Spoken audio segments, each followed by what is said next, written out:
Botol kosong ditemukan pada pukul 8.54 WIB dengan koordinat 07.41 menit 00 detik Lintang Selatan, 111 10 menit 30 detik Bujur Timur. Lain-lain plotting jalur terdekat jalur evakuasi. Demikian KT. Dengan data yang kita pelajari bahwa jam 2 siang itu pada saat kejadiannya ini tuh kan cuacanya berkabut, hujan pula gitu kan. Akhirnya kemungkinan dia tuh nerabas-nerabas di situ dengan asumsi oh ini masa iya jalan buntu. Setelah nyebrang mungkin juga ada jalan lagi karena lihat kemungkinan ada jalan. Ya setelah gua terabas-terabas nggak ada jalan di situ. Itu kan diketemukan 8.54, jadi 54 menit. Mulai setelah itu satu orang junior gue namanya si Aji yang paling depan nih. Bang, apaan Ji? Bau bang. Aji lewat, satu lagi lewat, gue juga lewat. Nah, baru nih yang di belakang gue nih anak Sarsu kayaknya yang teriak tuh. Bang, itu dia. Baru tuh ngecek, bang iya bang ini, wah ribut lah tuh. Gue bilang stop, diam.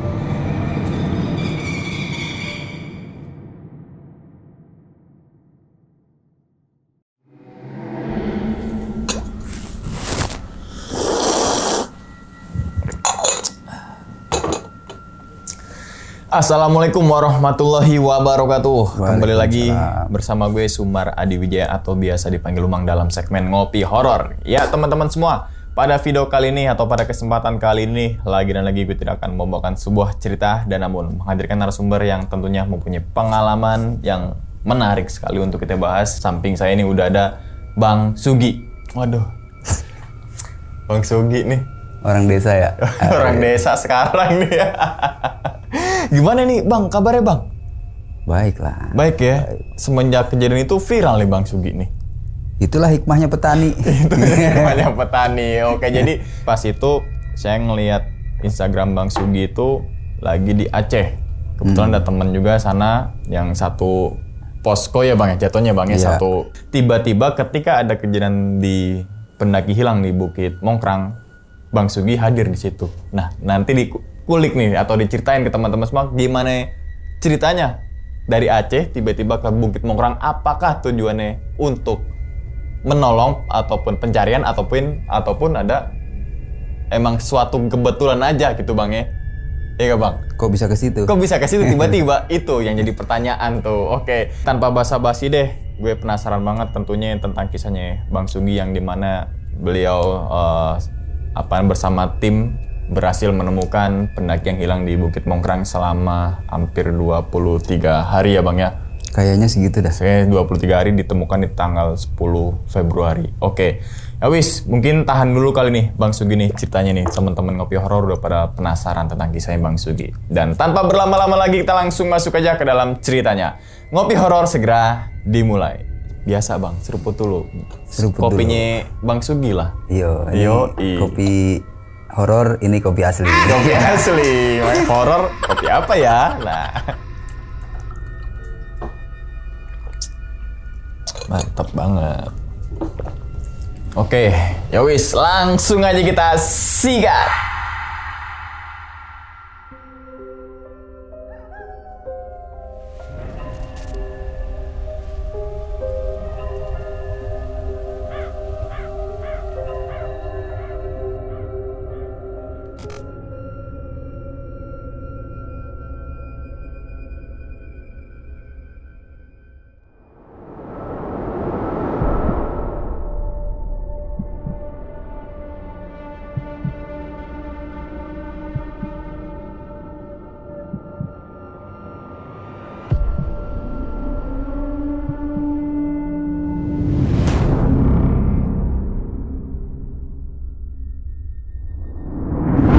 awalnya tuh dari kejadian SAR Slamet. SAR Slamet itu gue udah di Aceh. Kemudian ada kejadian berita SAR di Slamet. Gue nggak bisa berangkat ke situ dong. Karena bukan kebetulan ya. Emang lagi ada program di Aceh di pasca bencana banjir kemarin. Saya ikut bareng-bareng sama teman-teman satu NGO lokal, Airbox yang emang konsen kita dibikin rumah buat hunian sementara untuk para korban bencana. Jadi supaya secepatnya dia bisa pindah dari tenda ke rumah sementara yang agak lebih layak, yang nggak panas gitu, nggak sumpek. Gitu. Itu memang program kita rutin setiap ada kejadian bencana. Nah, dengar dari situ, dari mulai kasus SAR Aceh Slamet, kita tuh bikin grup WhatsApp. Bikin grup WhatsApp di teman-teman di Wanadri nih. Ada yang analisator, ada yang ya macam-macam di situ, terus menganalisa segala macam tentang itu. Kan kita di organisasi ini lagi ada hajat besar itu namanya Pendidikan Dasar Wanadri. Makanya di awal-awal kejadian si SAR Slamet ini teman-teman Wanadri gak langsung gercep gitu kan, sehingga kita cari teman-teman yang tidak terlibat di dalam hajat pendidikan dasar Wanadri, diberangkatkanlah tuh ke lokasi, termasuk Otek dan kawan-kawan saat itu. Nah kita tuh, gue termasuk di dalamnya jadi analisator di grup itu lewat peta tentunya, ngolah data, ngolah kronologis dan segala macem. Dan juga makanya kita datang agak telat dan operasi SAR itu dari ditutup tuh Slamet tuh. Nah, tim kita masuk. Ya bareng juga dengan potensi lokal, dengan orang-orang base camp lokal tuh, saya nggak tahu lah itu. Selesai dari situ ada lagi berita yang Mongkrang ini, Yazid. Grup itu belum bubar, ya sampai sekarang belum bubar. Akhirnya kita olah lagi di situ, olah data lagi, gue olah data lagi. Seperti biasa di atas peta, terus subjek data segala macam dimasukin ke dalam grup. Ini dicemplungin, ini dapat ini nih, data ini, diolah lah tuh data. Nah, bertepatan dengan break lah istilahnya. Gue tuh dapat aplusan di Airbox tuh, dapat aplusan, jadi gue bisa pulang ke rumah ya. Setelah 1 bulan lebih gue di Aceh, pulang. Dan pada saat pulang ini berita ini belum selesai nih, berita di Mongkrang ini belum ditemukan si subjek. Nah saat itu tim kita, si tim Wanadri itu udah masuk, termasuk Otek juga masuk, ada Bang Badawi segala macam tuh. Kita kirim dari Bandung, juga ada Wanadri yang lokal di sana di Solo. Ikutlah tuh terlibat ke dalam pencarian tuh -2 sebelum ditutup. Mereka tuh udah masuk duluan H-2 sebelum ditutup. Sampai ditutup tuh hari Sabtu setelah mungkin berapa ya 2 minggu pencarian, diperpanjang 3 hari, diperpanjang lagi 3 hari, dan dalam perpanjangan 3 hari itu kita udah terlibat 2 hari tuh. Dan setelah itu kan di break, ditutup, dinyatakan ditutup. Lalu ada dengar berita mau dibuka lagi hari Sabtu. Kebetulan hari Sabtunya gua mulai pulang dari Aceh ke Bandara Soekarno-Hatta. Nah dari situlah gue minta dong sama temen, nama Wisnu, bisa nggak gue baliknya nggak langsung tiket ke Banyuwangi, tapi gue pengen ke Mongkrang gitu. Wah bisa, gampang itu guys. Udah langsung lah. Tadinya gue mau malam itu juga ke Solo, karena kan penerbangan gue datangnya sore tuh, jam-jam 7 malam lah. Gue pikir masih sempat ke situ, ternyata tiket kereta udah habis tuh yang itu. Terus ya udahlah besok aja. Dipesenin lah malam itu juga, dapat besok kereta pagi ke kereta Fajar Utama Solo. Nah gitu cerita perjalanannya di situ. Nah ini gue terus terang ini ajaib. Ini harus gue sebutin karena ajaibnya tuh begini. Kan gue ada temen ibu-ibu namanya Mrs. Haruko Yoneda. Nih gue nggak kenal sama sekali nih ibu-ibu ini nih. Terus satu lagi Andre Kopi Jaya. Oh, itu Kopi nge-support Jaya. ya. Sepanjang perjalanan gue dari kereta dari Jakarta ke Solo, gue update dong. Status gue taruh di WA. Bang mau kemana? Mau ke Solo mbak, gini. Loh aku boleh ikut nggak? Ya boleh sih mbak, tapi kan ini prosesnya saya mau ngesar gitu. Gak apa-apa Bang Sugi, aku mau ikut aja nih, mau lihat. Kalau lihat tapi di base camp kali ya mbak nanti. Gak apa-apa. Tapi sebenarnya gue dengan si Mbak Haruko ini tujuannya adalah mau ngenalin bahwa dia kan mau naik gunung. Secara kebetulan gue pengen ngenalin tentang pintu masuknya si Cemoro Sewu sama Cemoro Kandang, sekalian main ke situ.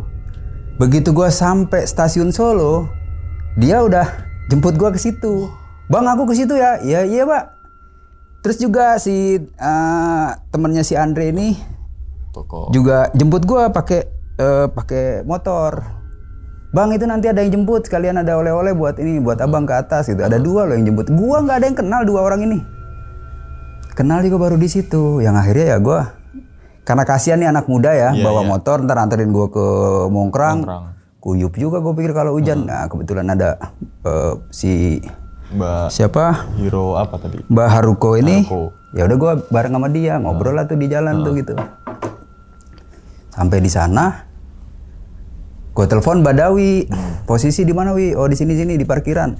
Lu masuk aja ke sini ke parkiran gitu. Jadi begitu sampai di Cemoro Kandang, terus gue langsung ke Cemoro Sewu, ngenalin ke Mbak Haruko ini. Mbak, ini nih pintu masuk. Kalau kita besok mau trekking ke Lawu lewat Cemoro Sewu gitu. Nah terus duduk-duduk di situ ngopi sebentar. Sampai karena dia mau tidur di situ kan, mau tidur di tempat gua bareng Badawi itu, gue pikir kan takutnya nggak ada tempat tidur. Gue pikir Mbak rental ini aja sleeping bag gitu. Terus gue lihat ada kios tuh, ada yang jual peralatan itu, termasuk ada yang jual sleeping bag. Nanya harganya itu Mbak, kalau enggak beli 130. Beli aja Bang Sugi gitu. Ntar ini kan bisa dipakai buat besok. Akhirnya dibeli, terus baru kita bergabung dengan Badawi. Badawi saat itu ada di parkiran Mongkrang, parkiran mandiri Mongkrang di situ. Gue tanya kenapa Wi, kita nggak di pos kayak di mana kayak? Udah di sini aja lah gitu. Terus dijelasin sama dia, kita nih udah minta izin ke pihak Tahura, kita diizinkan hanya sampai kalau nggak salah 3 hari gitu. Terus dengan catatan lah, nggak boleh flying camp, nggak boleh pakai atribut, dan kalaupun nanti nggak boleh mengeluarkan statement dan lain-lain. Wah ya udah nggak apa-apa lah, aman itu. Tapi satu aja nih yang coba lu nego lagi atau gimana lah. Masa kita nggak bisa flying camp kan gitu. Nah jadi gua datang ke situ itu udah berbekal dengan data yang memang kita olah di grup itu. Iya. Akhirnya malam itu gue tidur di parkiran dong, di itu pakai velvet lah. Si Mrs. Haruko juga di mobilnya parkir sebelahnya. Sebenarnya malam itu udah briefing nih, di atas tuh udah ada timnya yang mau operasi besok, yang melanjutkan operasi besok. Ya ada anggota muda Wanadri, ada SAR Surabaya, ada teman-teman beberapa orang dari Solo juga. Nah di situ kendalinya adalah Wanadri namanya Lukman. Sebenarnya kalau dalam operasi SAR itu baiknya namanya posko OSC tuh.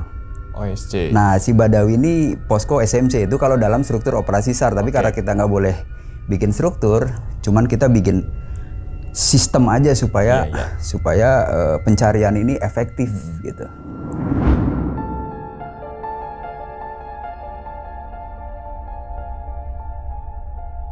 Nah pagi-pagi setelah mau sarapan apa juga nggak ada orang, itu sepi banget di itu. Paling begitu ini ada ting suara tukang bubur, gua kejar aja, yang penting gua sarapan ya. Gua belilah 3 bungkus tuh sarapan pagi. Gua dari atas udah dikontak, nanya ke Badawi, ini gimana Bang Sugi ini? Udah kata Badawi, ini siap packing, siap berangkat. Habis selesai sarapan bubur, gua packing, cuma bawa DP kecil doang, yang penting ada sleeping bag, ada matras, ada baju ganti, ada jas hujan. Itu juga jas hujan dipinjemin sama si Mrs. Haruko itu. Yang merah itu? Bukan ya? Ijo dah, ijo. Ijo, oke. Iya seadanya. Lalu udah gue trekking sendirian, menyusul tim yang sudah di atas. Nah setelah di atas kan kita bedah lagi tuh. Gue pikir kan gue ngikut aja karena gue datang baru. Yang kalian udah lakukan mana? Terus kita mau ngapain hari ini? Briefing kan?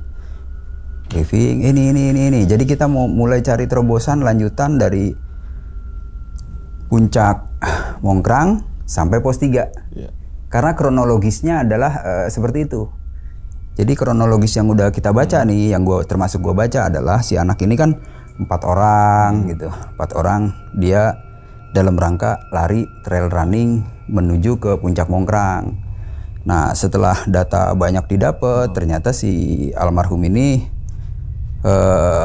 udah beberapa kali melari atau mendaki di Mongkrang ini.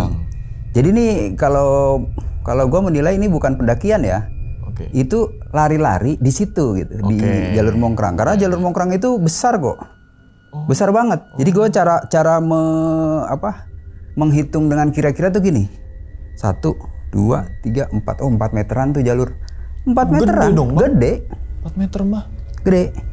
Jadi istilah gue tuh gini. Ini sorry maaf, misalnya orang buta lah ya, kita tahu kan suka di trotoar. Lepas di situ suruh naik Mongkrang pakai tongkat nyampe, saking gedenya. Gedenya jalur. Betul, 4 meter. Paham. Ya itu persepsi gue begitu. Iya. Artinya apa? Artinya jalur itu kan besar banget. Nah lalu kenapa kok dia bisa miss gitu, bisa hilang, bisa tidak pulang sampai saat ini? Korek lagi data informasinya, ternyata ini anak satu saat katanya gue mau nyoba ini, gue mau nyoba kesini. Nah mungkin direalisasikan di situ gitu. Pada saat dia kan posisinya di barisan ketiga tuh ya, di barisan ketiga setelah si A, si B, baru si Yazid, baru ada lagi. Nah dua orang ini kan tidak pernah ketemu si Yazid lagi di bawah sampai base camp. Lalu orang yang paling belakang pun nggak lihat Yazid di depannya gitu. Nggak lihat dia salib, nggak apa. Artinya ini menghilang di daerah situ. Di daerah antara puncak dengan pos 3. Nah gitu kan. Nah dari kesimpulan itu, setelah briefing segala macam, gue ikut di situ. Jadi gue ikut dalam satu SRU nih. SRU pun bukan gue yang pimpin, gue ikut di barisan SRU tersebut. Ya, kebetulan isinya adalah anggota muda Wanadri, 2 orang Wanadri. Plus 2 orang SAR Surabaya yang teman-teman gue juga gabung di situ. Jadi total dengan gue 9 orang nih SRU nih. Lalu di tempat briefing tadi ada Lukman dan kawan-kawan nih. Lukman, Gina, anggota muda diperbantukan situ, siapa lagi? Yudi, mungkin siapa lagi? Yoni gitu. Gue nggak tahu kan. Setelah itu lepas gue ke sana. Nah ini yang ngendalin gue nih, si OSC ini Lukman dan kawan-kawan. Nah Lukman laporan ke Badawi sebagai pos yang di bawah nih, yang pemantau orang di bawah, SMC lah gitu kan. Kalau jadi struktur begitu. Begitu kita mulai, gua ini, menurut kalian gimana kira-kira? Ada nggak pelolosan nih dari puncak sampai pos 3 ini, pelolosan ke kiri kalau dari atas gitu ya, ke kiri, ada nggak sih? Oh ada bang, lewat sini. Oh ada bang, lewat sini. Artinya apa? Artinya itu ada tempat untuk dia meloloskan diri. Kenapa kok dia meloloskan diri ke situ? Kita ulik lagi bahwa dia pernah tercetus bahwa dia mau melintas gitu kan. Motong. Karena dari pos 3 itu, puncakan Candi 2 itu terlihat jelas. Itu asumsi berat banget ke situ. Terobos lah tuh. Lu lewat sana, gue lewat sini. Yang akhirnya semua jalan tikus itu menyatu ke ada jalan besar di bawah tuh. Besarnya tuh kira-kira semeter lah. Kenapa jalan itu besar? Karena jalan itu untuk memaintain aliran pipa air minumnya warga. Yang paling atas tuh, yang paling hulu. Begitu nyampe di situ semua tuh anak-anak yang pada lewat terobosan. Satu di situ, akhirnya kita ngerucut jadi satu, ketemu di jalur itu, jalan telusurin. Wah, kemungkinan besar memang dia lewat sini gitu. Kita telusurin, sampailah yang orang nyebut itu daerah Tapak Nogo. Mungkin itu Itu ada pondok dari seng, dari spandek, bangunannya juga bangunan baja ringan, ntar ada videonya. Itu pencarian rata-rata cuma sampai di situ. Tapak Nogo itu adalah ujung-ujung pipa besar yang untuk ke warga di bawah tuh. Banyak aliran pipa-pipanya di situ. Jadi penampungan itu Bang ya? Ada baknya juga. Oh, ada baknya. Dari situ baru kita berhenti tuh. Anak-anak yang 9 orang ini termasuk gue ini berhenti. Sebat gitu kan, ngerokok biasa. Ngerokok lah biar bisa mikir nih. Coba lu kira-kira dia kemana kalau udah kira-kira nyampe sini nih. Ada yang asumsi, oh ini nyebrang sini bang, naik ke atas. Lu, iya nyebrang. Gue nggak tahu gitu kan semua gitu. Ya setelah sebatang agak bisa mikir. Gue bilang gini dong di atas peta juga. Nih, kalau dia sempat nyebrang ini, terus naik ke itu ada jalan ke Punggungan, itu Punggungan tuh ada jalan besar loh, namanya jalan jalur mitis yang ke Candi 2. Kalau dia sempat nyebrang ini dan naik, selesai udah aman, pulang dia. Artinya apa? Artinya dia terjebak di sini gitu. Nah setelah itu gue suruh tuh satu orang coba cek si Bayu. Bayu tuh anggota Wanardi juga, bukan anggota muda, yang udah ber-NRP 2. Bay, cek situ Bay, ada jalan nggak? Ada bang. Baru tuh kita bareng-bareng, ayo deh telusurin itu aja tuh. Jalannya naik terus, tapi jalan naik terus kanan kirinya alang-alang. Cuman yang sebelah kanan blank tuh, kelihatan banget tapi safety, jalannya kelihatan. Terus naik terus. Kok gue ikutin gitu kan? Kan dia harusnya nggak ke situ kalau pemikiran teman-teman. Enggak lah bang, nggak ke situ lah. Tar dulu, kita ikutin aja ini jalan terus kemana? Lah kira-kira kemudian sampai di jalan buntu. Jalan ini buntu. Tadinya jalan gede buntu. Ini kok jalan buntu? Ternyata di situ kan ada pipa air lagi tuh. Oh ini jalan untuk maintenance pipa ini. Jadi sering ke situ. Setelah itu nggak ada jalan lagi ke sana. Nah sehingga di situ kita makan siang. Udah pas jamnya. Pas jam makan siang, cuacanya juga berkabut. Lalu di situ habis makan siang selesai kita bahas lagi nih. Mungkin nggak dia kesini begitu kan? Wah nggak tahu nih bang, itu kan jalannya naik. Kalau menurut gue bilang gitu, ini mungkin karena anak itu lari, bukan mendaki, bukan pendaki. Kalau pendaki males banget dia naik ke atas ngapain gitu? Karena dia lari, ini mau coba nih, gede loh jalannya. Buntu lah di situ. Dengan data yang kita pelajari bahwa jam 2 siang itu pada saat kejadiannya ini tuh kan cuacanya berkabut, hujan pula gitu kan. Akhirnya kemungkinan dia tuh nerabas-nerabas di situ dengan asumsi oh ini masa iya jalan buntu. Setelah nyebrang mungkin juga ada jalan lagi karena kelihat kemungkinan ada jalan. Ya setelah gua terabas-terabas nggak ada jalan di situ. Nggak ada jalan, nah, kemudian baru tuh kita sepakat bahwa gini, kita akhirnya memang harus menyisir atau harus sampai ke sungai ini, karena sungai ini yang menjadi target kita dari awal tuh. Gimana caranya kita sekarang menuju ke sungai itu, berlaku sebagai si subjek, gusak gusruk. Ya, akhirnya ada tuh di rekaman map kita tuh ada.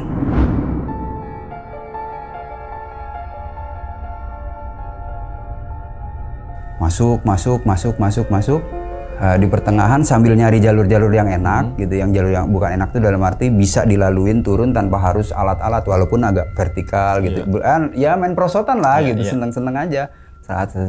Sambil gua arahin, jadi di depan ini ada pembuka jalur 2 orang, nah gua di belakang mereka, di belakang 2 orang, kiri, kanan sambil gua lihat peta nih. Kan sekarang enak ada map digital map tuh. Pakai Avanza Map. Kiri lagi, kanan lagi, ntar jangan sampai kiri banget, ntar blank. Dapatlah di pertengahan tuh ada tempat istirahat. Kita buka flysheet karena udah mau gerimis. Cuman anak-anak ngira gua mau berhentiin untuk ngecamp di situ. Bang kita ngecamp bang. Enggak lah, ini hari masih siang. Sebatang aja, cuman nebar flysheet sebagai kalau hujan kita aman. Oke bang. Istirahat lagi di situ. Setelah itu Udah bongkar flysheet. Oke bang, bongkar, masukin ke packing lagi, terusin lagi tuh lanjut. Pokoknya target kita harus masuk ke sungai itu, baru di tepi sungai kita bikin flysheet, bikin bivak, bikin flying camp. Oke bang, jadilah tuh. Gurbas.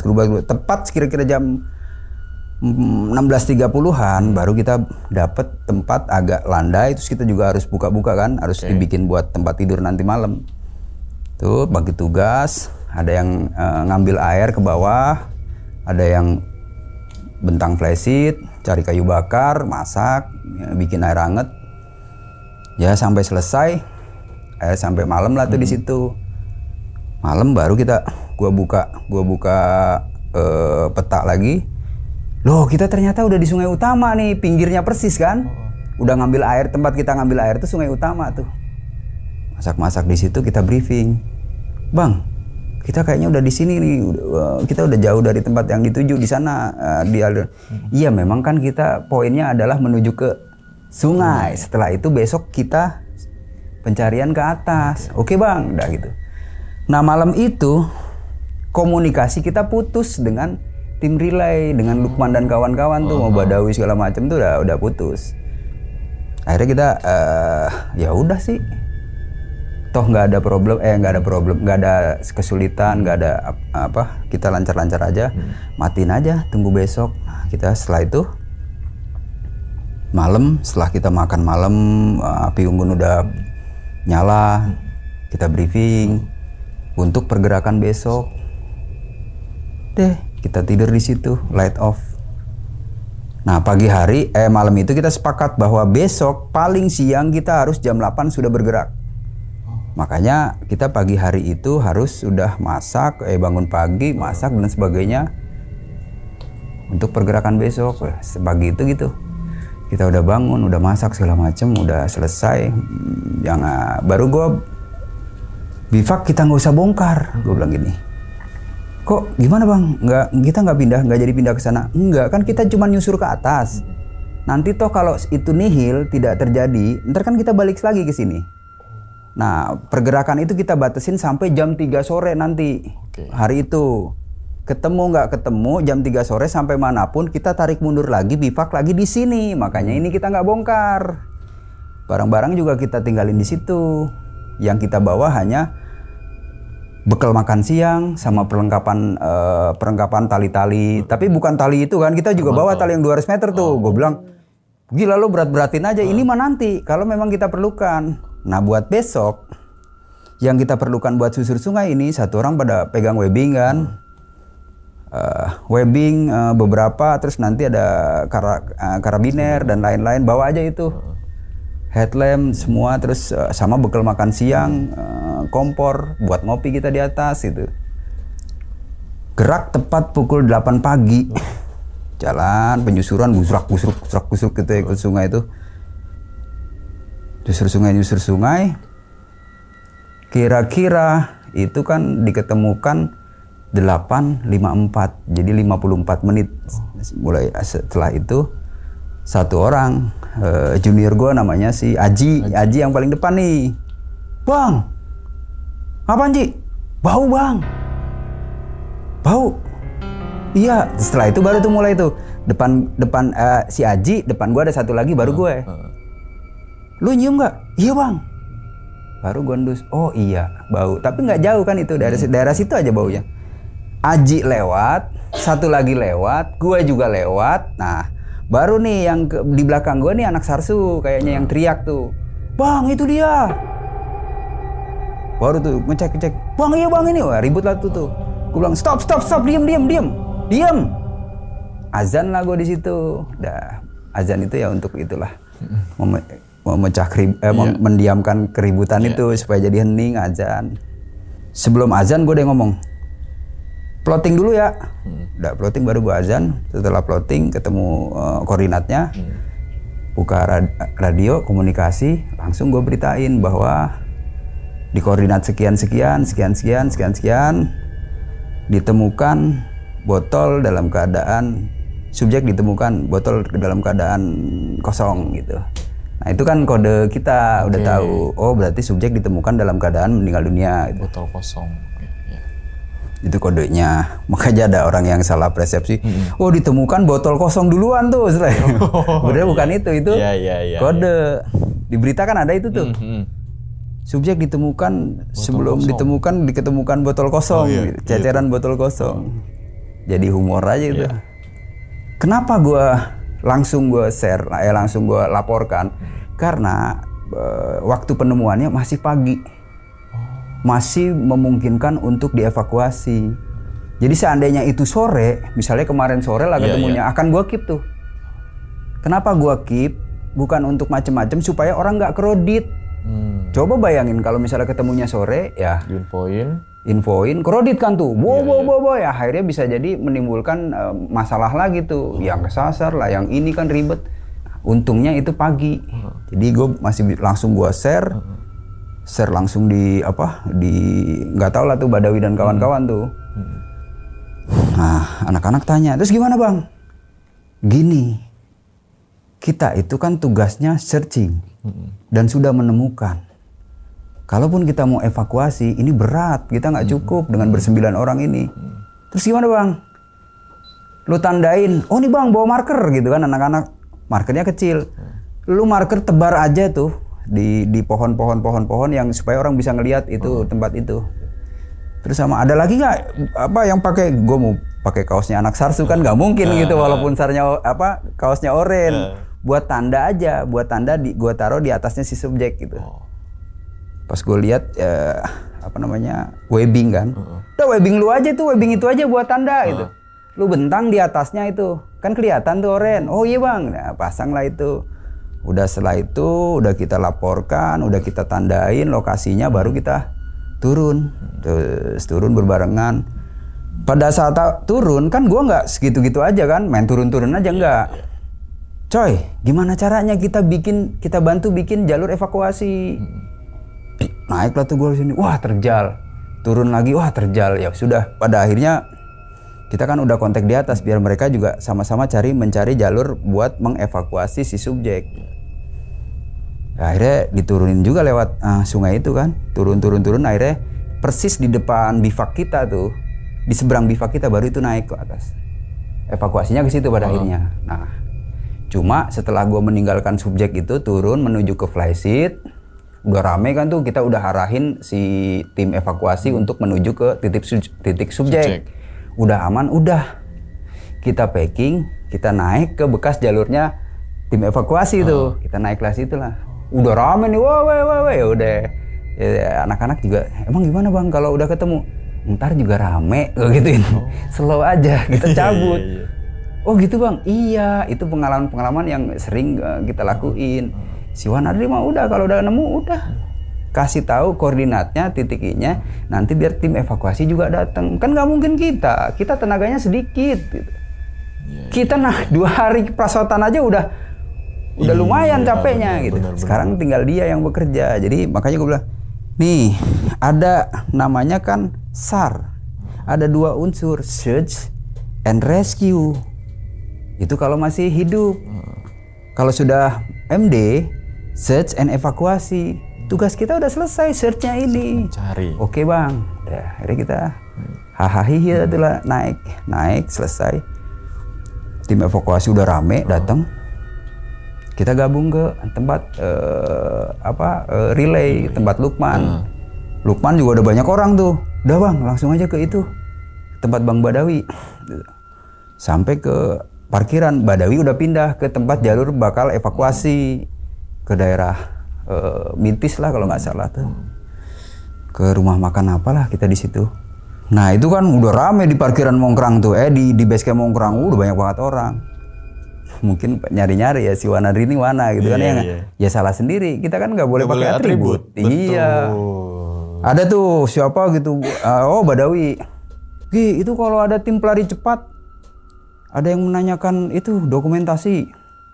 Gue dalam hati tenang aja sih. Orang lagi ngos-ngosan, ditanyain foto, ditanyain video, ntar aja gitu. Ya begitu nyampe di atas, gue udah di tempatnya si Lukman, udah ada polisi juga tuh nanyain, Mas, Mana dokumentasinya? Wah nggak tahu Pak. Ada di si A, di si B. Ya gue lempar-lempar aja. Iya. Toh kalaupun ini, kok nggak di ini komunikasi? Kan nggak boleh Pak. Gitu. Paham. Gue nggak sebar pada saat itu Iya. ya. Dan lokasinya juga gue nggak detail si subjeknya kayak gini, foto korban gue gini, enggak lah, bodo amat ntar salah lagi. Iya. Udah cukup suasana tempat itu aja yang gue videoin tuh. Oh. Sama daerah situ. Udah kita bergabung, turun, dijemput sama mobil Basarnas, ngumpul sama Badawi, selesai, nunggu berita aja evakuasi ke bawah. Setelah itu kita balik ke tempat senior di Karangpandan tuh, ke tempat senior Wanadri namanya Mas Sono, ya kita di situ tuh. Sampai kita bikin laporan, evaluasi, kita bedah lagi di situ malam tuh. Ya kita nggak langsung bubar. Jadi kita ini kenapa? Buat pelajaran nanti. Oke. Kasus-kasus kayak gitu tuh nggak pernah kita harus kita kupas dulu. Penyebabnya apa? Kok dia bisa begini? Kok bisa begitu? Nah, gitu ceritanya. Oke, minum dulu dong biasa. Yoi. Kopinya dulu. Nah mungkin, oh iya ada satu hal yang menarik nih kalau orang nanya tentang mistisnya atau tentang apa namanya dah. Apalah horor atau apanya lah, angker. Gue kasih tahu ke anak-anak begitu di tempat subjek ketemu, coy lihat itu plottingan gue. Kenapa bang? Cek aja dulu. Lu samain sama koordinatnya. Iya bang, persis di situ. Kalau gue tuh bilang 98% persis. Enggak, di tempat yang kemarin gue share ini di peta gue itu, ada nggak yang aneh? Apaan bang? Titik itu gue titikin warna hitam. Biasanya gue titikin warna merah atau orange atau hijau. Ini kok hitam gue nggak ngeh, gue bilang. Ya gue emang pengen banget nitikin warna di situ gitu, di tempat subjek yang gue prediksi di situ. Dan ternyata di situ. 98% lah di situ. Ya 2%-nya dikit lah, 10 meter iya. Tapi diduga di situ gitu, prediksi Bang Sugi. Masih ada ini. Plot-plotan gue di ini masih ada. Nanti kita coba tampilin deh. Sambil minum dulu bang, kopinya bang. Oke, jadi gitu ya teman-teman semua. Ternyata proses pencarian yang dimana kalau di kultur di Indonesia tuh ketika ada pendaki hilang terus kemudian operasi pencarian ditutup, ada aja tuh yang beropini, berasumsi bahwasanya ini bukit ini, gunung ini lagi duwe gawe, lagi begini, kan ada, bener kan bang? Kenyataannya begitu kan? Ada aja. Ketika tadi tuh kalau pendaki hilang, udah proses pencarian ditutup, baru muncul tuh berbagai orang yang berasumsi, beropini, oh begini. Kadang kan kasus ini juga kan banyak opini-opini yang blunder tuh. Iya. Ya kan? Jangankan itu, sebelum juga di Selamat juga banyak tuh yang blunder. Ya tadi asumsi publik, opini publik seperti itu. Tapi kenyataannya tadi Wanadri bersama SAR Surabaya mengolah data, menganalisa, baru mengeksekusi. Oke, tapi pertanyaannya yang pertama gini bang, itu kan proses tahap pencarian itu kan berarti kan abang ini yang kedua ya. Yang pertama kan dari Basarnas, BNPB dan sebagainya, Basarnas kan, Potensi itu kan, terus pada saat itu operasi dibuka. Iya dibuka gitu, kan, pertama kan datang. Itu biasanya berapa hari bang ketika nggak apa ya bahasanya proses pencarian pertama tuh waktunya tuh berapa hari sampai akhirnya ditutup gitu? Apakah ada proses perpanjangan sampai akhirnya ditutup total? Itu sebenarnya nggak ada aturan baku ya. Gue nggak paham juga dari Basarnas tuh, nggak ada aturan baku tuh. Kan saat itu 2 minggu baru ditutup, ada perpanjang lagi, diperpanjang lagi 2 kali baru ditutup. Dasarnya gue nggak ngerti juga. Apakah karena memang surat tugasnya mereka segitu hari gitu? Terus nggak tahu juga.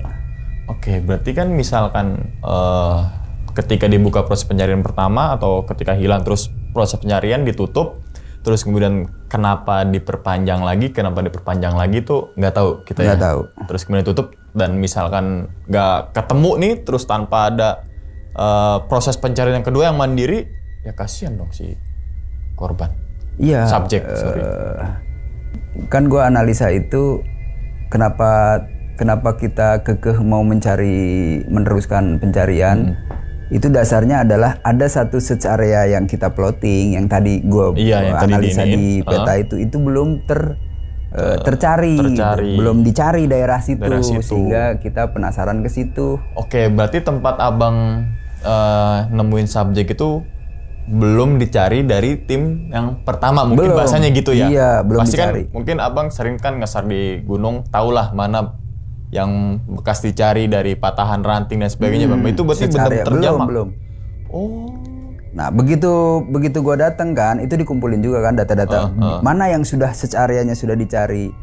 Kok kenapa ini versi gue menganalisa itu ya. Kenapa kok sampai 2 minggu terus diperpanjang tidak sampai ke subjek itu. Oke. Gitu.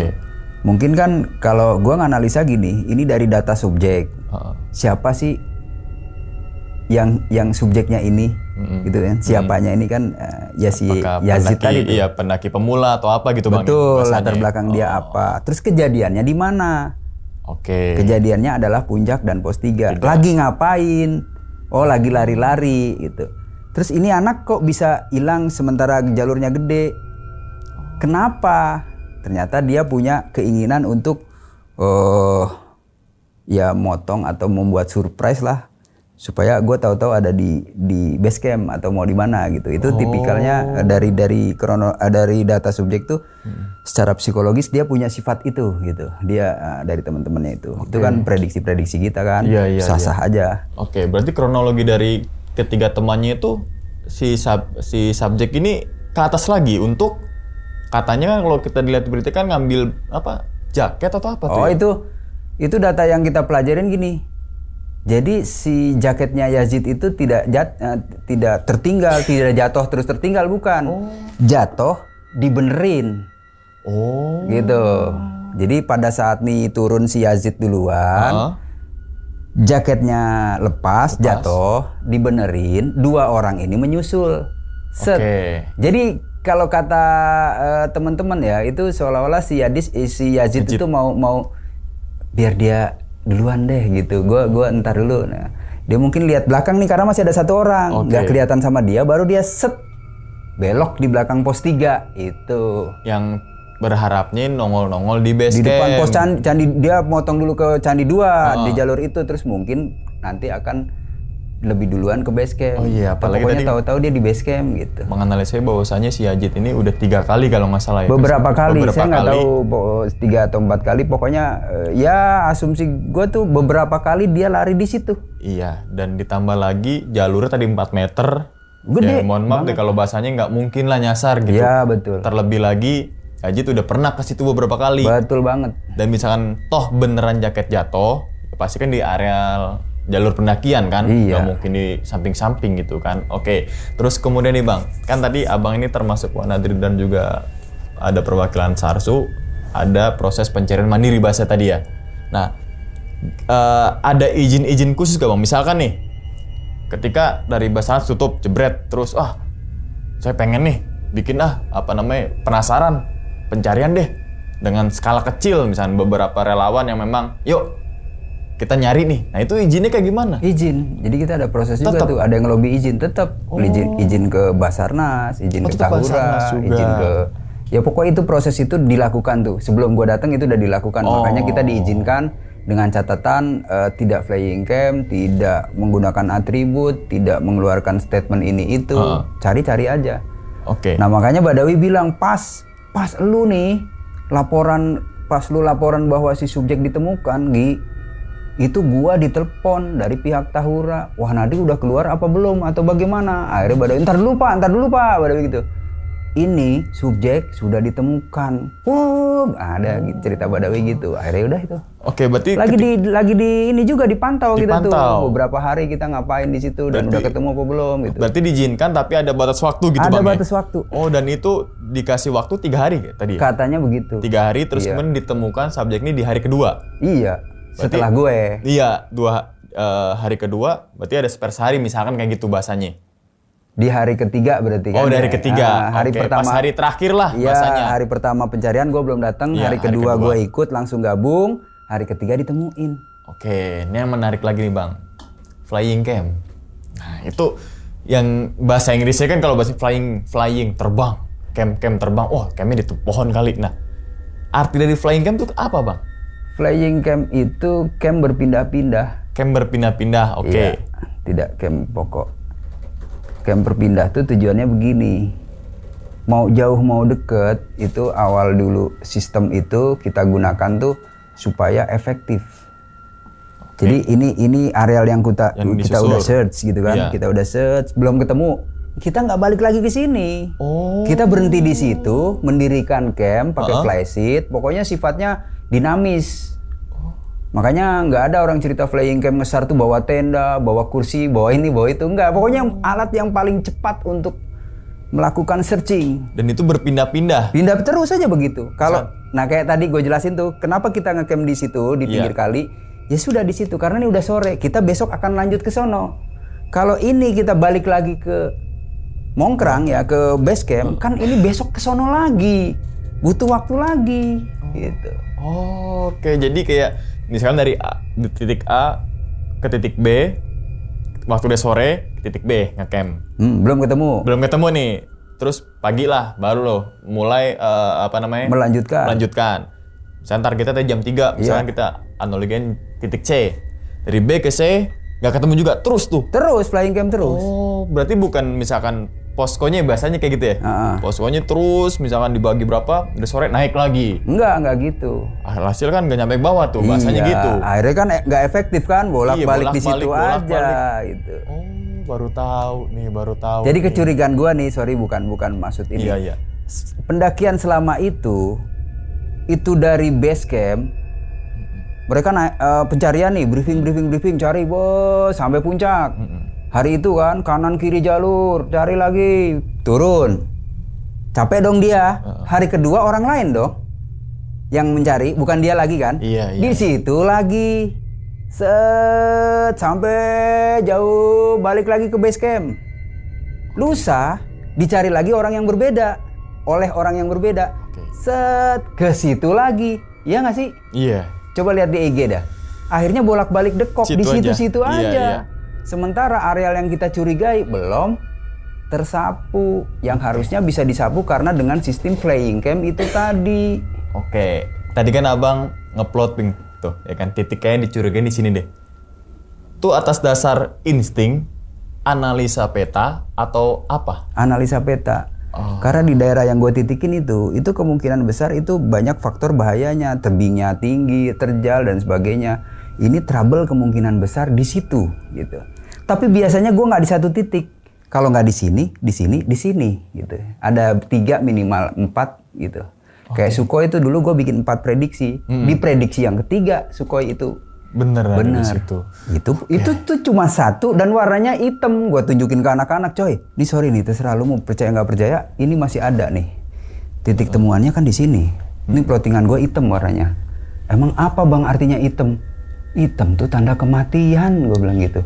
Ya merinding gue saat itu juga, tapi kan siang. Oh iya juga, gue baru kepikiran hitam tuh. Oh biasanya Bang Sugi merah atau enggak orange? Iya, hitam itu kan hitam warna kedukaan. Kira-kira gitulah, lo lihat kan kalau ini kan hitam, kita ngelayat tuh pada pakai hitam-hitam. Bener. Atau kadang kalau di ini putih-putih lah. Oke. Terus kemudian ngomongin masalah Gunung Mongkrang ini bang. Karena gue belum pernah ke Bukit Mongkrang. Biasanya kan kalau di Indonesia tuh namanya bukit apa? Pendek. Kan biasa gitu bang. Betul. Kalau gunung, wah kayaknya gimana? Nah karakteristiknya gimana konturnya dia? Itu disebut bukit ya memang perbukitan. Ada Mongkrang, ada Jogo Kalangan, ada apalagi lah nama-namanya itu. Itu kalau kita dari Jawa Tengah, kita masuk mau ke Lawu kan lewat lintas jalur Jawa Timur tuh. Ke arah Sarangan itu ada batas provinsi di situ. Ada Cemoro Kandang, ada Cemoro Sewu. Nah, tuh Mongkrang di sebelah kanannya kan kalau dari bawah. Itu ternyata ada tempat bukit namanya Bukit Mongkrang. Nah itu juga viral itu tempat itu untuk lari-lari trail running itu. Jadi kayak semacam tempat yang memang favorit untuk para trail runner. Oh yang sekarang lagi hype juga nih ya. Iya itu perbukitan, bukit disebut bukit. Emang namanya di situ Gunung Mongkrang kalau nggak salah. Tapi ya menurut gue itu standarnya bukit lah. Bukit ya. Tingginya memang 2000 sekian tapi titik awalnya itu dari 1800 sekian di deket lah, base campnya. dari Iya, base deket. campnya. Oke. Makanya jarak dari base camp ke puncak Mongkrang itu kalau orang jalan kenceng itu 1 jam 1,5 jam nyampe. Oke. Terus kemudian ada barang-barang yang tercecer gak sih bang? Untuk jadi Nggak tanda ada. patokan nggak ada ya? Nggak ada karena dia kan lari. Oke. Dia lari tuh nah ini ada data yang gua dapet. Dia minimalis banget. Minimalis banget. Apa namanya ininya? Barang-barang yang dia bawa. Oke. Namanya runner trail ya pasti sepatu DP kecil hydropack ya. Iya.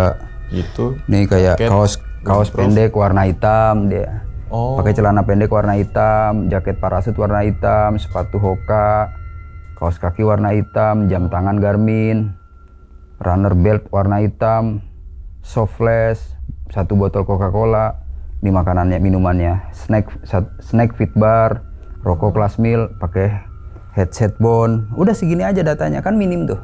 Jadi pakai jam Garmin ya? Katanya pakai, tapi gue sama sekali nggak ngebahas itu tuh. Nggak, yang mengabaikan lah. Gue nggak terlalu. Oke, terus fokus kemudian di nih, Bang, tingkat kesulitan pencarian di mana, Bang? Di medan lintasannya. Lintasannya? Iya, itu kan lembah terjal, ya terjal lah, lucu banget. Makanya orang nyebut di daerah situ tuh daerah yang ada binatangnya tapi nggak ada bekasnya. Ada binatangnya tapi nggak ada bekasnya. Iya, ada tapak nogo tapi nggak ada nogone gitu. Oh, tapak nogo. Orang nyebutnya Iya, tapak iya, nogo. tapak nogo. Tapaknya ada, binatangnya nggak ada, naganya kan nggak ada. Nah itu di daerah itu disebut tapak nogo. Daerah situ yang medan lintasannya lumayan terjal-terjal. Oke, terus nih kan kita sempat buka pertanyaan juga kan. Ini ada yang beberapa nanya juga sih Bang dari yang di kolom komunitas kita nih.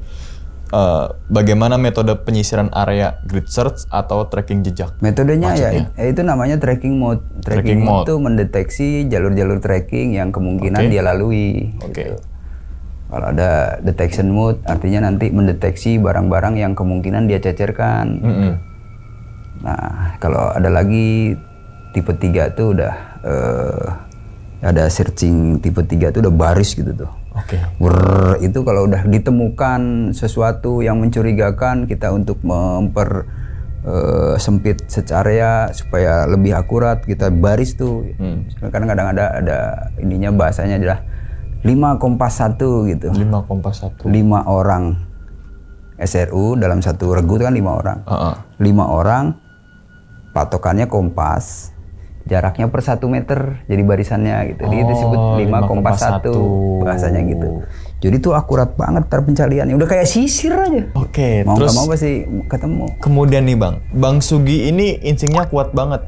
Cara melatihnya gimana Bang? Bisa dibagikan untuk tim pencari lain supaya ke depan bisa dikembangkan. Terima kasih. Satu, saya seneng baca peta ya, topografi. Yang kedua, ya kita seneng main di hutan. Jadi main di hutan tuh biar nggak nyasar ya kita tahu peta. Artinya kita bisa bernavigasi. Jadi kalau kita bisa bernavigasi itu mencari orang seperti orang hilang di gunung tuh kayak main kucing-kucingan gitu. Oh. Lu di mana sih ngumpetnya? Gue yang cari gitu. Jadi gue demi Allah ya nggak sedikit pun nggak punya rasa pengen jadi pahlawan lah, pengen coba menemukan dia segala macam. Enggak, gue kayak main kucing-kucingan aja. Kalau ketemu seneng gitu. Wah gitu. Walaupun pada saat ketemu gemeter juga. Oke, jadi cara melatih ya tadi terus ya tadi karena jam terbang 1 kan belajar juga Bang ya. Iya. Terus diolah terus gitu kan skill-skill itu. Oke, terus kemudian nih Bang, jalur yang dilalui Yazid apakah menyusuri sungai, terus ketemu jurang dan terperosok atau bagaimana? Itu kok bisa posisi seperti terbawa arus air? Sebenarnya dia nggak terbawa arus air ya pada saat kenyataan ditemukan tuh. Itu persis di badan sungai, di sungai lah. Dia ini prediksi kita lagi. Kalau kata Panji sih, menurut keyakinan saya. Oke. Jadi dia dari pos 3, belakang pos 3, puncak pos 3, dia nyelip line up, masuk ke jalan-jalan kecil, akhirnya ketemu jalan maintenance pipa gede tuh. Dia ikutin itu yang harusnya dia nyebrang gitu untuk ke Candi 2, dia nggak nyebrang. Terus sampai mentok, sampai orang nyebut daerah Tapak Nogo itu, bak air itu, ujung-ujung dari pipa itu. Nah, dari situ Blank begitu ngelihat ada jalur, dia kayaknya lewat situ, naik tuh ke atas karena begitu ditelusuri ilalang itu jalur gede gitu. Lari ke situ. Kenapa gua tetap yakin ke situ? Karena dia pelari, bukan pendaki yang turun kesasar. Iya, Kalau iya, pendaki iya. turun kesasar, dia nggak laluin ini. Nggak mungkin ke arah situ ya, pasti dia akan terus turun. Iya, mungkin pemikiran dia, wih ini jalan gede nih, bakal ada jalan gede lagi. Iya. Nih. Ternyata buntu. Begitu buntu, trouble-nya adalah cuacanya buruk, berkabut. Menurut dari mana? Dari data informasi saat jam 2 itu, cuaca daerah tersebut berkabut dan hujan gerimis. Lu bayangin, dia pakai celana pendek, dia pakai baju seadanya, makanan cuman Fitbar, minuman cuman Coca-Cola, ngerokok kelas mil, panik. Kusuk. Ketemulah sore mungkin. Ketemulah sore, itu kan jalurnya terjal tuh. Iya. Mungkin ada pohon pisang. Dia bercoba untuk ngerem dengan pohon pisang dan sepohon pisangnya juga bleng ke bawah. Dan itu lumayan tinggi. Tidak ada gerakan setelah itu. Tidak ada gerakan tuh maksudnya gini.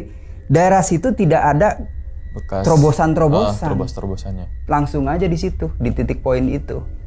Jadi kemungkinan besar trouble hari itu selesainya hari itu, kemungkinan besar ya. Oke, berarti lokasi berapa jauh Bang dari jalur pendakian?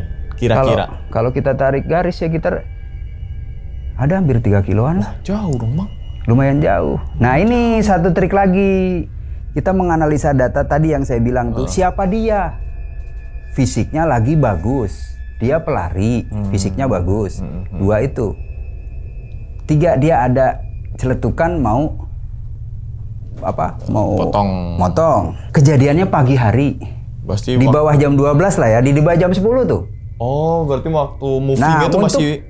Iya betul. Untuk kan ya? menuju gelap coba kita hitung. 10. Iya. 11, 12, 1, 2, 3, 4, 5. Menuju gelap itu dia punya waktu 7 jam. Artinya 7 jam waktu tempuh dia tuh udah kemana? Pelari lagi ya? Pelari. Jauh banget. Itu yang mungkin tidak terpikirkan oleh tim-tim pencari sebelumnya. Bang Sugi tuh berangkat ngesar itu udah ada keoptimisan bakal menemukan korban, atau yang penting usaha dulu cari meskipun tidak yakin hasilnya bakal positif menemukan korban. Optimis. Gue secara pribadi karena ya beberapa kali ya, bukan kalau sekali ngarang lah tuh. Gue beberapa kali nih. Mungkin kalau teman-teman Sarsu nonton, yang terakhir aja kasus di Kerapiak itu kan SAR mau dibentuk Minggu, Senin dibuka pencarian, Senin pagi pencarian, siang ketemu. Itu analisa yang memang jauh-jauh hari gue dari situ. Nah ini pun sama, gue yakin di situ. Tuh dari pokoknya di dalam grup ini gue debat, gue yakin di situ. Oke. Ya mohon maaf kalau ini. Sampai gue bilang 70% dia berada di aliran sungai ini. Kalau itu nggak ketemu, gue give up deh. Apakah setiap ada kejadian pendaki yang hilang tuh abang selalu menganalisa bahwasanya pasti ke arah sungai? Apa gimana? Belum tentu. Apa ngeliat dulu nih korban yang tadi tuh latar belakangnya apa dan itu, sebagainya? Selalu. Oh. Selalu gue lihat siapa dia, dari mana, ngapain, dalam rangka apa, TKP-nya di mana, bentangin peta, kira-kira dia lari ke arah mana nih. Pakai ilmu kelereng tuh, gue pernah ngomong kan di media tuh. Coba kalau dia hilang di sini pakai ilmu kelereng, dia akan nyangkut di mana sih? Oh. Celek gitu. Baru kita ambil sedikit kesimpulan bahwa rata-rata orang kalau hilang di gunung yang dia cari adalah aliran sungai. Itu orang awam dengan asumsi kalau mengikuti sungai akan cepat nyampe ke warga. Ternyata itu salah kaprah. Faktor bahayanya banyak gitu. Ada air terjun dari atas kan nggak kelihatan. Oke, berarti misalkan amit-amitnya teman-teman semua nih ngalamin kejadian hal serupa nih Bang, dalam arti nyasar atau terpisah rombongan, ini konteksnya pendaki ya, bukan trail run. Misalkan ketika nyasar, mending naik ke atas. Harusnya begitu. Pendaki pun begitu. Berusaha apa? Untuk bisa orientasi lagi. Kemana sih gue? Jangan bablasin. Justru jangan bablasin ya? Iya. Tapi kemungkinan juga nih, Yazid ini kemungkinan juga akan mencarikan tempat yang atas itu. Makanya tadi ada jalur alang-alang itu yang dia tembus setelah jalur Tapak Nogo ini, tempat bak air itu kelihatan buntu, bagi orang lain kelihatan buntu, ternyata ada jalur. Gua rasa dia juga salah satunya selain mencari jalur, dia akan mencari tempat yang terlihat. GPX yang dipakai korban itu petunjuk pencarian. Apakah sekarang masih bebas di-download? Bukankah itu harusnya dihapus karena menyesatkan? Lalu apa kabar 3 teman almarhum? Ikut ngesar sampai akhir atau gimana? Oh, GPX itu gue nggak paham juga tuh. Iya, niat. Biasa kan GPX itu yang udah direkam sama orang, terus mau dicobain sama orang. Tapi gue sama sekali nggak nyimak tentang GPX-nya lah. Lalu kalau teman korban, konon katanya juga teman Yazid, ya mereka masih di situ. Nah terakhir gue juga ketemu tuh sama satu temennya, nyusul ke tempat gue, base camp gue, tempat senior gue lah, ngobrol-ngobrol di situ.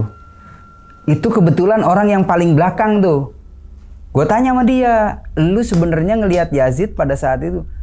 Ya setelah dari puncak, saya nggak ketemu Yazid lagi bang.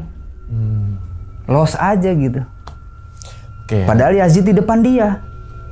Oke, berarti atas kejadian ini banyak banget pelajaran tuh teman-teman. Misalkan kan ada aja tuh bang, potong jalur yang berharapnya pertama mangkas waktu, terus kemudian pengen cepet-cepet sampai, kan kadang ada kayak gitu kan bang. Berarti kan otomatis jangan memotong jalur kalau memang tidak ada pengalaman satu, terus kebutuhannya apa. Iya. Kalau pendidikan kan pasti potong jalur bang, nggak mungkin jalur pendakian kan. Lalu gini ya, terus jangan juga orang jadi ngebully Yazid. Bagi gue nih terus terang aja demi Allah, bagi gue Yazid atau Ali atau siapapun subjek itu tuh gue anggap guru. Iya. Gue anggap guru. Kenapa gue anggap guru? Kalau nggak ada dia, kita belajar apa tentang ini gitu. Iya. Ya kan Allah yang punya kehendak kayak gitu kan. Kalau nggak ada dia yang seperti itu, kita tidak belajar dari dia. Apa sih, kita anggap aja sewajarnya orang naik motor juga kecelakaan juga begitu selesai kan. Kok ini jadi dibesar-besarkan gitu. Gue merasa ya dengan kejadian ini, gue merasa bersyukur. Bukan bersyukur dalam arti ini ya Al-Fatihah lah buat ini. Gue ambil positifnya bahwa si Yazid ini guru gue. Dengan dia berbuat seperti itu, gue jadi belajar. Belajar dengan kejadian Yazid. Dan itu harusnya bagi teman-teman. Kenapa ya? Kok itu yang menimpa trail runner ini? Apa evaluasinya? Oh, berarti walaupun trail runner sering naik gunung, sering lari-lari di hutan, minimal dia punya aplikasi inilah supaya nggak nyasar. Gimana sih? Gue pakai Avanza misalnya, kan itu bisa di-record tuh. Jam kata gue nggak pernah sih pakai jam-jam yang sekeren-keren gitu. Tapi kan itu alat tuh canggih tuh. Iya betul. Buat merecord gitu. Kalau dia nyasar kan bisa aja track back, balik aja lewat jalur yang sudah di-record. Iya betul. Iya. Logikanya begitu tuh harusnya. Iya. Itunya ya, bernavigasinya. Lalu obat-obatnya apa? Setidaknya kalau pisau pinggang berat, pisau lipat lah dia bawa. Kalau dia nggak ngerokok, bawa juga korek.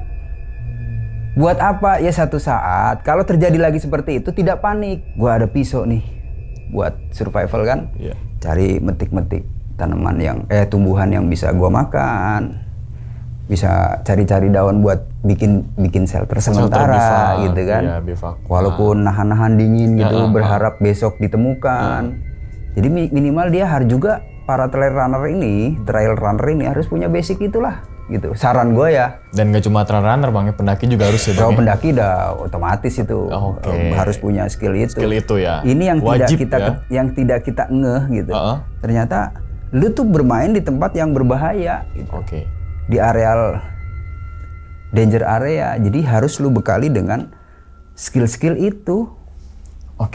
Terus kemudian nih, terlepas dari kejadiannya si Yazid, kita doakan ya semoga almarhum Yazid itu semua liberanya. Amin. Banyak orang yang mendoakan, ratusan ribu mungkin bang. Kita 1 juta kan supaya ya tadi mendoakan sama-sama almarhum Yazid, dan jangan sampai ada lagi kasus-kasus pendaki yang hilang ataupun tersesat di gunung gitu.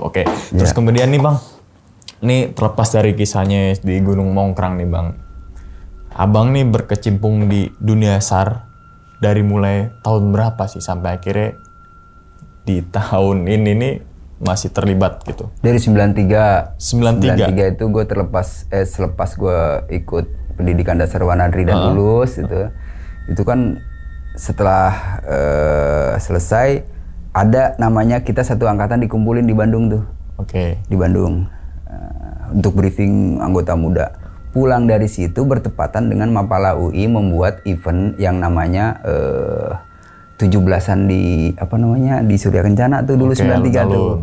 Ya kita hadir dong anak-anak Jakarta tuh main ke situ sekalian pulang ke Jakarta dari Bandung, mainlah ke situ.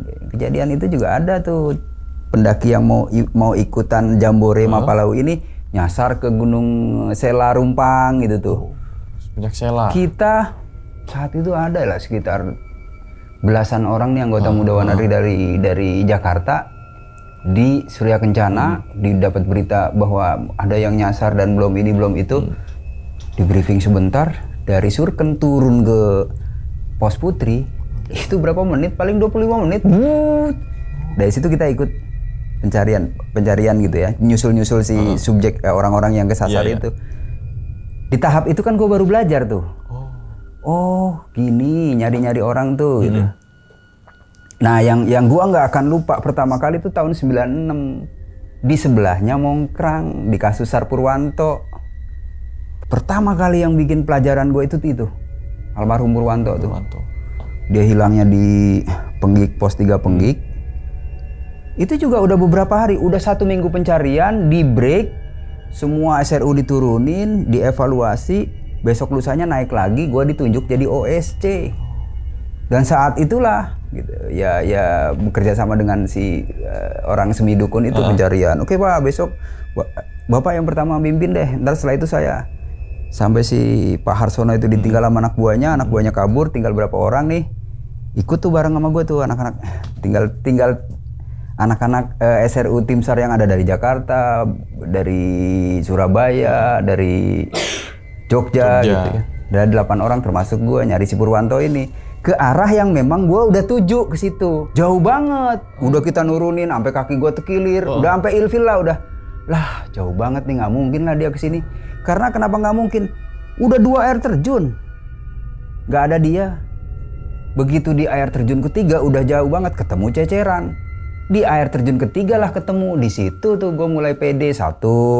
Terus berikutnya 2001 tuh ada 2 malahan di UGM 1 di UGM tuh yang di mana? Gunung Slamet.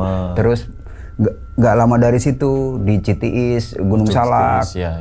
Dan terus banyak lah. Yang tadi bilang kan insting. Sebenarnya bukan insting Bang ya, tapi tadi mempelajari datanya, subjeknya seperti apa, Betul. latar belakangnya, terus kemudian buka peta, menganalisa peta, bukan asumsi sendiri tanpa data, gitu kan Bang? Betul, nggak ada sedikit pun aja ini di sini gitu, nggak ada kan? Nggak ada. Wah itu kan yang harus digarisbawahi gitu Bang. Iya. Ya kan, takutnya opini publik lain lagi nih, ya kan? Wah Bang Sugi nih jangan-jangan orang ini lagi gitu. Tapi kan kalau gua ngomong begitu di awal, artinya misalnya kayak waktu almarhum Yazid belum ditemukan nih, gua udah sok tahu. Ini pasti di sini nih.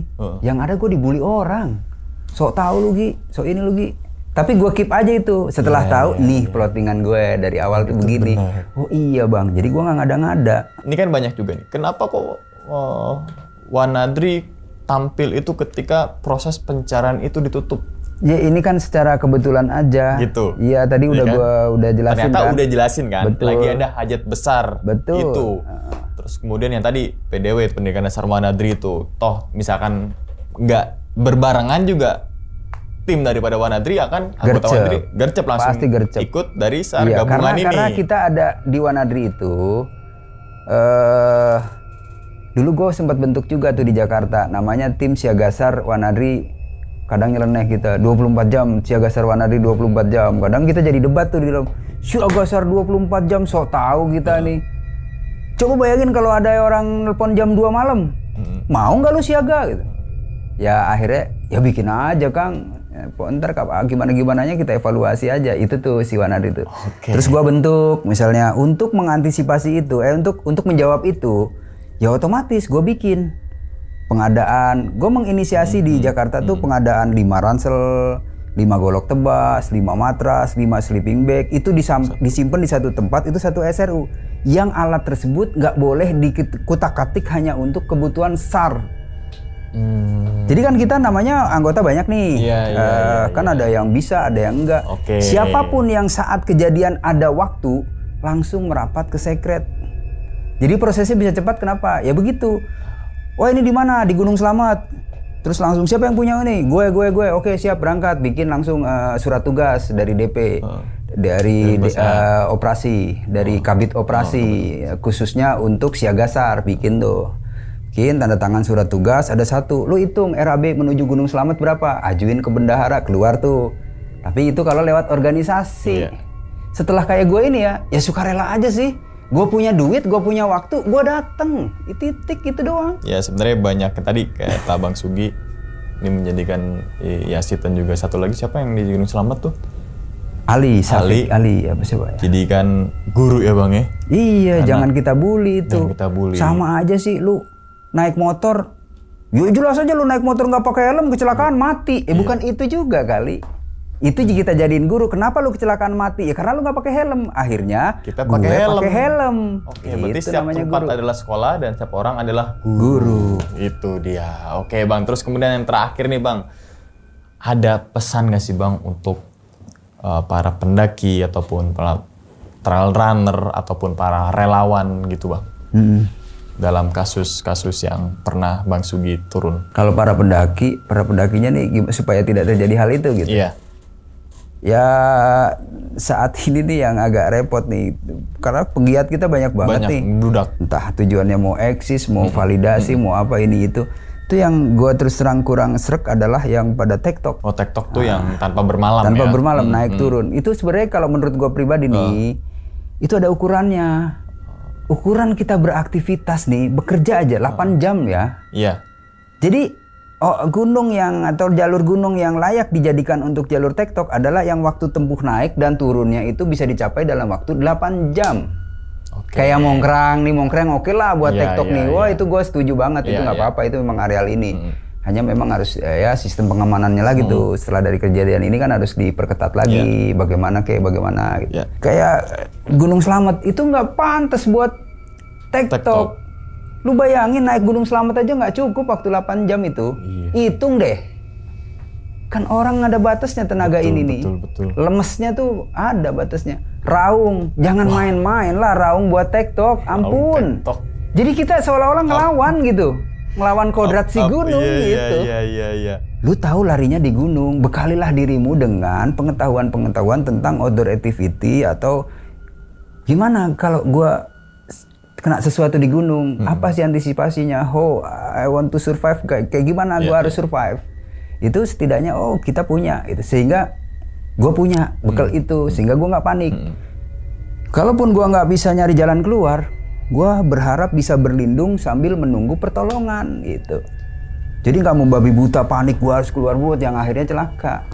Bekalilah nih yang mungkin orang-orang lupa nih, para trail runner ini sebetulnya awalnya yang melakukan itu kan orang-orang yang memang sudah terlatih main di gunung, makanya dia melakukan trail runner. Yang bahaya nih kan orang yang nggak punya basic itu melakukan itu. Ya mohon maaf seperti guru kita ini, Yazid itu. Oke, berarti kan nggak selamanya menyalahkan pendaki ataupun trail runner-nya Bang, tapi kan harus sistem dari gunung itu juga kan? Iya kan? Makanya, dia kenapa mau ya karena boleh. Betul, karena boleh. Gitu kan? Kalau nggak boleh ya nggak mungkin dia naik. Terus kenapa boleh? Karena cuan. Kan gitu kan maksudnya kan? Oh orang ini boleh kok. Nah berarti kan balik lagi ke sistemnya itu. Iya, seperti gue di Gunung Raung nih. Gue lagi untuk gimana nih orang kalau nggak diizinin nggak ada cuan masuk gitu kan si teman-teman gue di Coklak tuh. Akhirnya gue berusaha untuk membuat sistem, membuat jalur ini pada akhirnya lu nggak akan TikTok. Ya gue bikin nih di pos 3, bikin pondok, pondok untuk pondok safety. Lu tujuan lu TikTok, gue tahu tenaga lu nggak akan kuat, nanti lu bisa rest di pondok itu.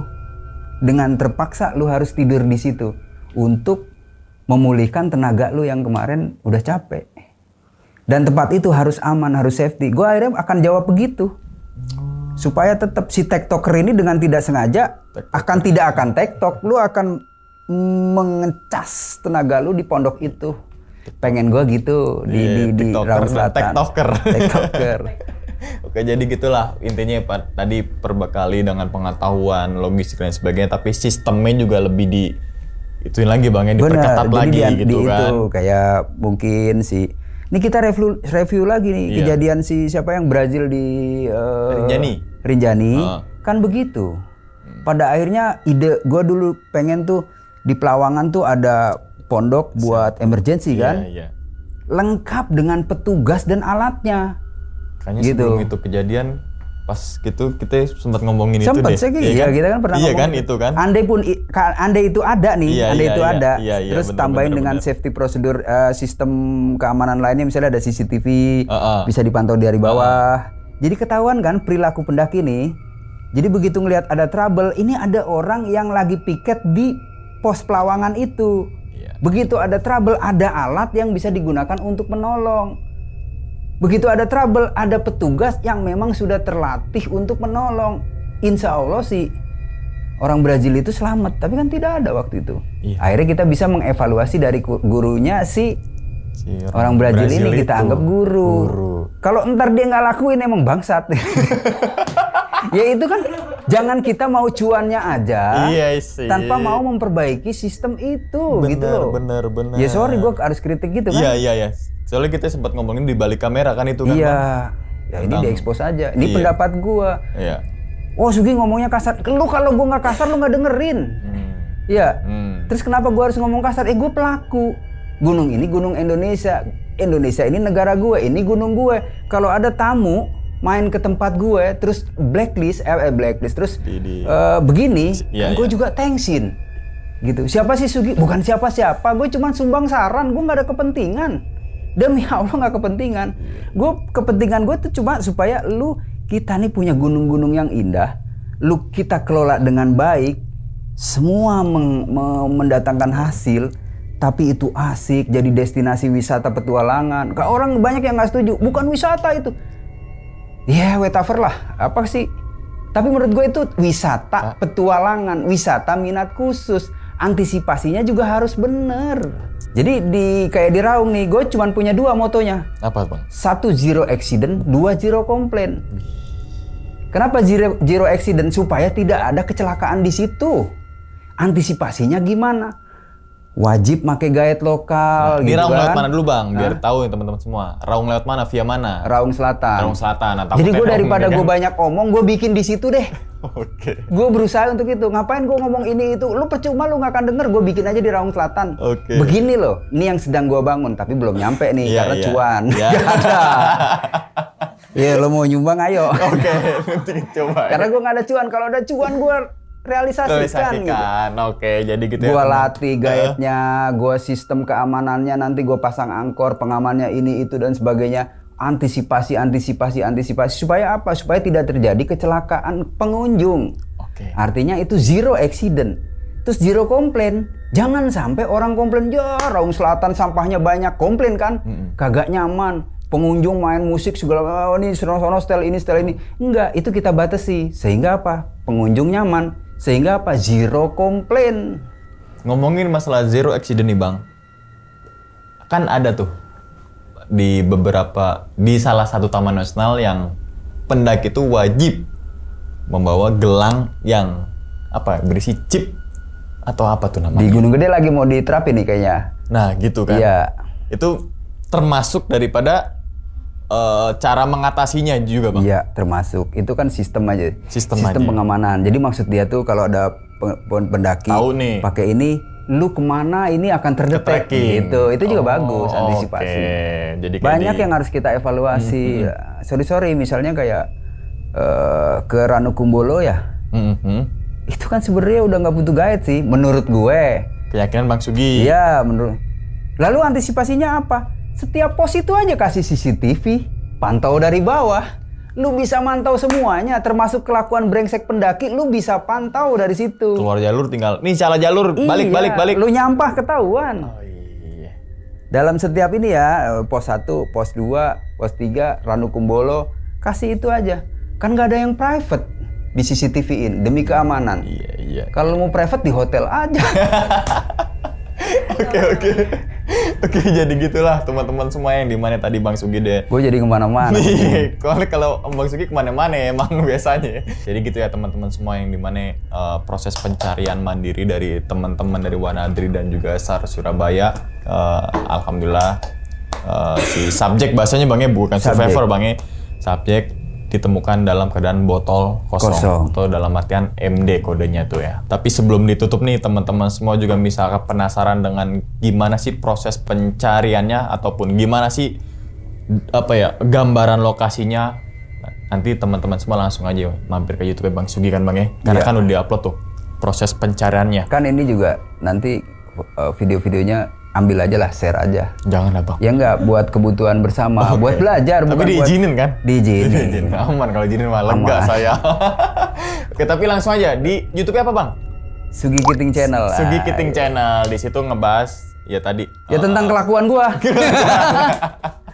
Soalnya banyak juga nih yang Iya, ada tiba-tiba Bang Sugi, tentang- langsung aja lah mampir ke YouTube Bang Sugi lah gitu kan. Biar Bang Sugi tambah semangat dan mengupload. Sebenarnya banyak juga nih kisah-kisah Bang Sugi yang masalah operasi SAR ini Bang, ya kan? Itu kan nilai edukasi juga Bang. Iya. Caranya gimana, apa ya Mas?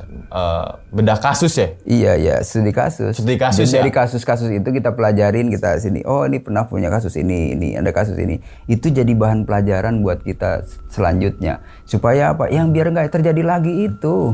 Poinnya kan itu. Iya. Biar tidak terjadi lagi hal yang seperti itu. Tidak seperti babi terperosok di kubang yang sama. Itu. Oke, langsung aja mampir ke YouTube Bang Sugi ya tuh, Sugi Kiting Channel gitu. Oke ya wis, gue rasa cukup pada video kali ini. Kalau teman-teman semua masih ada pertanyaan lagi, ya silakan di kolom komentar. Siapa tahu Bang Sugi melihatnya dan membalasnya gitu Bang ya. Ya, Jadi boleh. kan nanti kan balasannya tuh dalam bentuk video di YouTube Bang Sugi gitu kan, supaya clear semuanya gitu. Ya wis, kita doakan semoga Bang Sugi ini sehat dulu Bang ya. Amin, Panjang umur, amin, lancar amin, rezekinya, Bang. amin. Begitupun juga dengan teman-teman semua yang lagi nonton di rumah nih. Lainnya Di akhir kata, apa ya? I am not rescuer, but I am a volunteer. Saya bukan penolong, tapi saya cuman relawan. Seaja nih Bang Sugi ini. Cekotnya di keranjang berapa ini Bang? Oke, dan ini kita teman-teman semua cerita dari Bang Sugi nih, bukan untuk nakut-nakutin nih teman-teman semua ketika melakukan pendakian Gunung Mongkrang ataupun ke gunung yang lainnya, tapi ambillah sisi positifnya dan buang sisi buruknya. Sekian dulu pada video kali ini dan nantikan video-video gue berikutnya. Hal gaib itu muncul ketika sugesti kita buruk. Wassalamualaikum warahmatullahi wabarakatuh. Selamat beristirahat. Bang Sugi, terima kasih banyak. Alhamdulillah. Bungkus.